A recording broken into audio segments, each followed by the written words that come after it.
Na parte 1, falamos sobre um livro esquecido, o livro de Enoque, um texto antigo, rejeitado pelos concílios, mas considerado sagrado por muitos no passado. Um livro que fala de anjos, de viagens ao céu e de um juízo final diferente de tudo que você já ouviu. Mas se você achou aquilo polêmico, espere o que vem agora. O agnosticismo reflete. O livro dos vigilantes. Hoje vamos entrar na seção mais controversa do livro de Enoque, aquela que a tradição tentou apagar, aquela que deu origem a lendas e também a pesadelos. A história dos vigilantes, anjos que quebraram as regras divinas, desceram à terra, se apaixonaram por mulheres humanas e deram origem aos Nefilins, os gigantes esquecidos do Gênesis. No livro de Enoque, os vigilantes são anjos enviados por Deus para observar os humanos.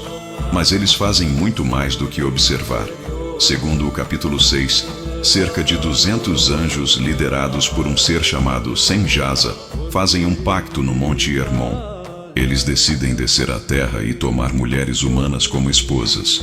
Essa união proibida gera algo novo e assustador. Os filhos dessa união são os Nefilim, gigantes violentos e vorazes que devastam tudo ao redor. Eles não apenas dominam os homens, eles ensinam segredos celestiais proibidos: feitiçaria, metalurgia, cosméticos, astrologia. Esses conhecimentos, segundo Enoque, corrompem a humanidade. Esse trecho está diretamente ligado ao que é mencionado em Gênesis 6:4, que diz: naqueles dias havia gigantes na terra.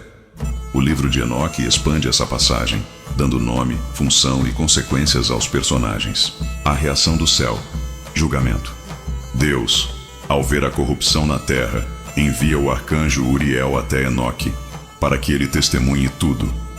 Logo depois, outros anjos, como Gabriel, Rafael e Miguel, são enviados para conter os vigilantes. Eles são presos em abismos profundos, até o dia do julgamento final.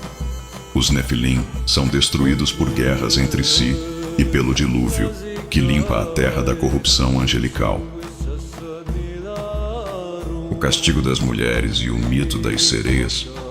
Mas os vigilantes não foram os únicos a serem punidos. As mulheres humanas que se uniram a eles também receberam juízo.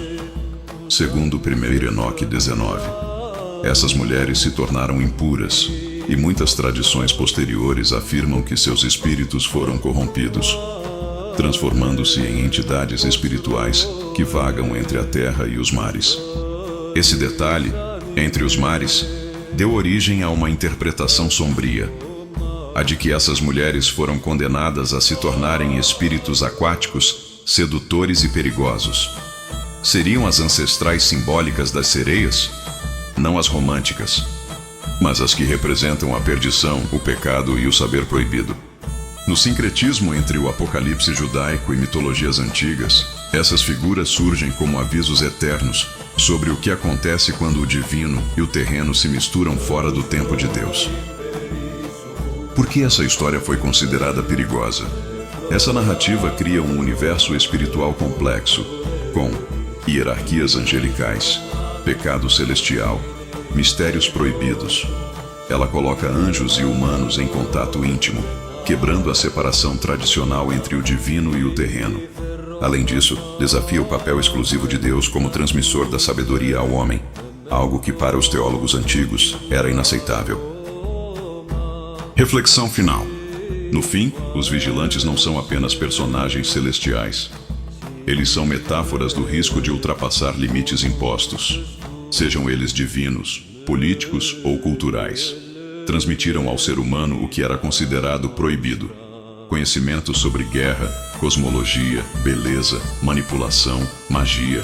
Mas o problema talvez nunca tenha sido o saber em si, e sim o controle sobre quem pode saber e quando. O verdadeiro conflito aqui não é entre céu e terra. É entre aqueles que detêm o conhecimento e aqueles que o buscam.